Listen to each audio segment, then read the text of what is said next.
stones, wood, iron, with the abstract of time and change. On a wall in her studio hangs a large piece, a work in progress.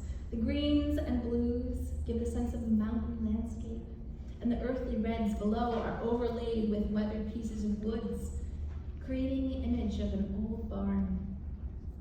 Pollock has cut a hole in the bottom of the painting and inserted a smooth gray and white speckled stone. A larger cut holds 2 flat stones with a rusty metal ring between them.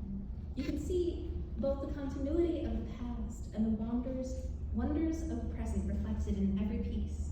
Peggy Caffey wrote that in nominating Pollock for a Visual Arts Ewing Award. Jessie's landscapes are abstract, and she incorporates pieces of nature, artifacts, snippets of writing, and even musical notation into her work. Pollock, as a child, found creativity in nature, riding her horse through the Brattleboro countryside. She spent a lot of time alone on logging trails, her dogs running alongside.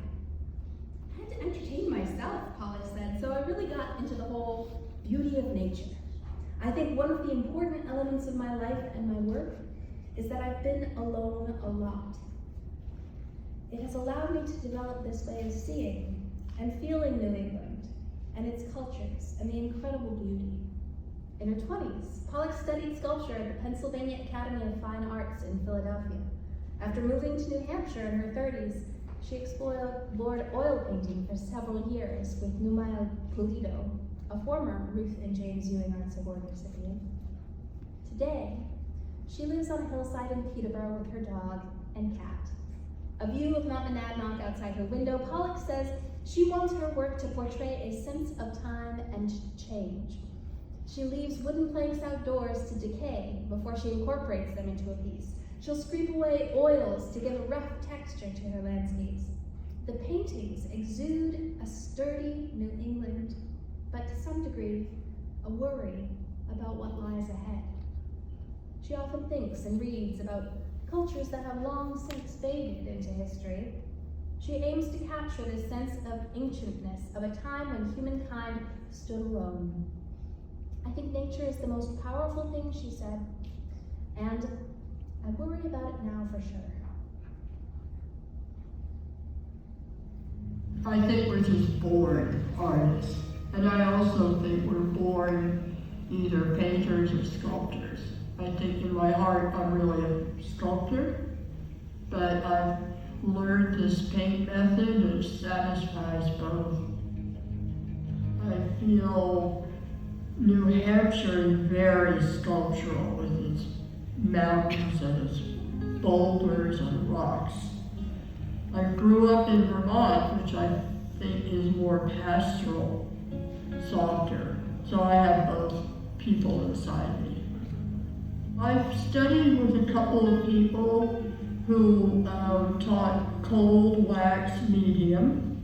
It's a new medium of wax that hardens as it dries. Every time I paint, I mix the wax in. I also add things like marble dust, ash from my fireplace, sand from the beach, and they all have different qualities to the paint. So again, it's very sculptural when I lay it on.